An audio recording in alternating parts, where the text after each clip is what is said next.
गोपीनाथ मुंडेंची मुलगी, परळीत स्वतःचं आणि मुंडे घराण्याचं मोठं वर्चस्व असं असताना पंकजा मुंडेंचा 2019च्या विधानसभेला पराभव झाला. त्यानंतर 5 वर्ष त्यांना डावललं जातंय अशी प्रतिक्रिया दिली जायची. भाजप विरोधात नाराजीचा सूर आवळला जायचा. 5 वर्ष पुनर्वसन न झालेल्या पंकजाताईंना लोकसभेला बहिणीचं तिकीट कापून उमेदवारी दिली, पण तिथेही पंकजाताईंचा निभाव लागला नाही. अशात आता राज्यसभेवर त्यांची वर्णी लागणार हे निश्चित मानलं जात असताना विधान परिषद देऊन त्यांची बोळवण केली जाते का, तेच या व्हिडिओच्या माध्यमातून जाणून घेऊयात. तर चला आजच्या व्हिडिओला सुरुवात करू. नमस्कार, मी Prashant, Times of Democracy TOD मराठीमध्ये आपले स्वागत. गोपीनाथ मुंडेंनंतर पंकजा मुंडेंनी स्वतःला सिद्ध केलं. इतकंच नाही तर एकेकाळी मुख्यमंत्री पदाचा चेहरा म्हणून त्यांच्याकडे पाहिलं जात होतं. मात्र फडणवीस सत्तेत आल्यावर पंकजा मुंडे, एकनाथ खडसे, विनोद तावडे यांसारख्या नेत्यांना जाणून बुजून ते डावलतायत अशी चर्चा केली जायची. 2019च्या विधानसभेत या तिन्ही नेत्यांचा एकतर पराभव झाला किंवा त्यांचं तिकीट कापलं गेलं आणि यामागे फडणवीस असल्याचं बोललं गेलं.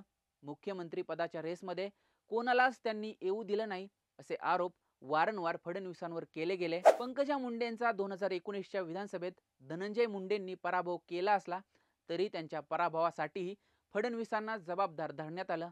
मात्र पंकजा मुंडेंचा पराभव झाला हे महत्त्वाचं. त्यानंतर पंकजा मुंडे विधान परिषदेवर जातील असं बोललं जाऊ लागलं, पण त्यांना आमदारकीपासून आणि मंत्रिपदापासून अजूनही वाटच पाहावी लागली. सक्रिय राजकारणातून 3-4 वर्षांचा कालावधी उलटून गेल्यावर 2024च्या लोकसभेला त्यांना पक्षाकडून उमेदवारी देण्यात आली. संपूर्ण महायुती आणि प्रमुख विरोधी असलेला राष्ट्रवादी सुद्धा यंदा त्यांच्या सोबत होता. तरी देखील बजरंग सोनवणेंच्या हातून बीड सारखा हक्काचा मतदारसंघ त्यांना गमवावा लागला. पण राजकारणातून संपतील त्या पंकजा मुंडे कसल्या? त्यांच्या पराभवानंतर परळीत कार्यकर्त्यांचे आत्महत्या सत्र सुरू झाले आणि पंकजाताईंचं पुनर्वसन करा अशी मागणी केली जाऊ लागली. त्यातच राज्यसभेच्या जागा रिकाम्या झाल्या आणि पंकुताई दिल्लीत जाणार अशा चर्चा होऊ लागल्या. कार्यकर्त्यांमध्ये जोशाचं वातावरण निर्माण झालं. पण पंकजाताईंसाठी दिल्ली ही दूरच राहिली. त्यांची दिल्लीत जाण्याची संधी हुकली आणि विधान परिषदेवर पाठवण्याची घोषणा करण्यात आली. अशा रीतीनं त्यांचं पुनर्वसन केलं असं बोललं जाऊ लागलं. पण आता एक प्रश्न निर्माण होऊ लागला, तो म्हणजे पंकजाताईंचं पुनर्वसन केलं की एक प्रकारची बोळवण केली. आता असं का? तर आता विधानसभा निवडणुका जवळ आहेत. विधानसभेवर जाण्याची संधी होती, शिवाय राज्यसभेच्या जागा रिक्त होत्या. भाजपकडून 2 चेहरे दिल्लीत जाणार आहेत आणि अशात पंकजाताईंचं नाव सगळ्यात आघाडीवर होतं. 3-4 महिन्यांनंतर येणाऱ्या विधानसभेसाठी नवीन मतदारसंघ पंकजाताईंसाठी शोधला जात होता.